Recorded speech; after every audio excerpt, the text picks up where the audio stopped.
I'm Tim, welcome to our channel, and thanks for logging on. Today we're discussing the Ball Conductor Chronograph Classic Limited Edition. You can see this dramatically vaulted limited edition of 1,920 pieces in steel on our website. Subscribe to our YouTube channel if you enjoy these videos, and please click on the card in the upper right hand corner of the screen at any time during this video to see our full sales listing for this watch, with additional accessories included, high resolution images for your desktop, and of course complete pricing details for this Ball Conductor Chronograph Classic. Now you can see on my wrist 6 1/3 inches, 16 centimeters in circumference. The watch is almost difficult to capture on the camera because of the dramatic reflections of light across that incredibly domed sapphire. Now I'll tell you this, it's not hard to read standing here. I have none of the difficulties that I'm experiencing through the lens, so please keep that in perspective as you're viewing this video.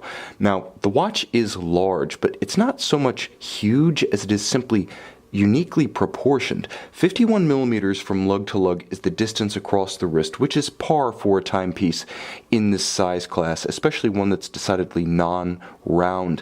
This watch recalls the tonneau type watches of the early wristwatch era in the 1920s, hence the limited edition number of 1,920 being most apropos. The thickness of the watch is dramatic, but it really only applies to the center of the domed sapphire. 18 millimeters thick. It rides high on the wrist, but you can see how the case does slope in such a fashion that you might be able to wear it underneath a dress cuff if that cuff is sufficiently loose, or if a long sleeve is that of a sweater or a sports jacket rather than a true dress shirt. Now in terms of distance across the wrist, from 3 o'clock to 9 o'clock, not including crown or pushers, it's about 39 millimeters.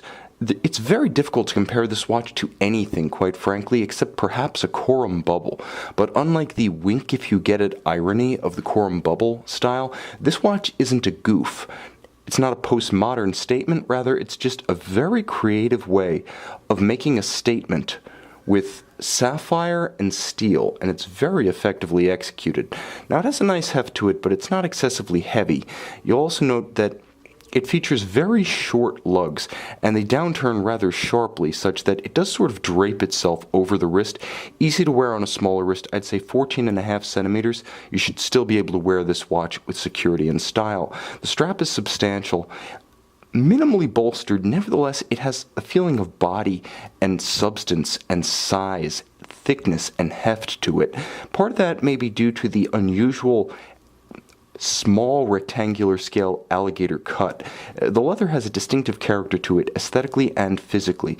The edges are folded, the stitch is a monotone, it's more of a light brown than a dark brown, and it's paired with a rather dramatic, highly stylized pin buckle. It still works as a pin buckle, but I like the fact that it's not a default design. This is an easy aspect of watch to simply overlook and phone in, and Ball's designers did not. Now the dial of the watch is a matte granulated black. It has a grainy texture, there's no sunburst, there's no metallic. What it really is a beautifully glare-proof surface on which to mount Ball's signature tridium tracer tubes. Now the tubes are self-powered, which means that this one provides its own luminescence. You could put it away in a locker for a year, pull it out in pitch darkness, and it would still be glowing. That's the difference between Luminova, which is a paint that needs to be charged up, and these gas-filled tridium capsules. Now the watch is a chronograph, and it features a movement that is essentially a Valjoux 7750 finished with a little bit of premium character. The screws are blue, some surfaces are polished, there's a nice engine-turned perlage across the rotor itself, and everything's generally nice, visible, and fun. As an entry-level mechanical watch or perhaps a daily driver, this is a great choice because, quite frankly, it's not too involved, and yet you get the essential mechanical watch experience with the toughness of the Valjoux 7750 and its 42 to 44 hour power reserve. It has 50-meter water resistance as encased in this watch, which is more impressive than it sounds because of the dramatic shape of this sapphire and the simple fact that non-round sapphires are tough to make water resistant.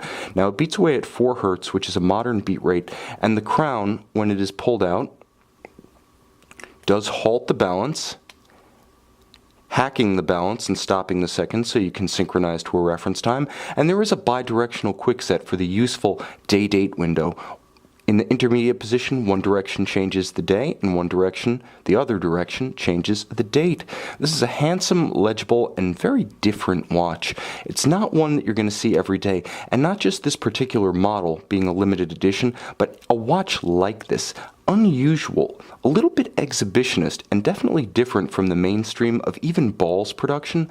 This is a handsome, one might even say provocative watch. Luxurious enough to be a high-end timepiece that you can wear with almost anything, but durable enough to be your daily driver. You can see it and you can buy it on our website.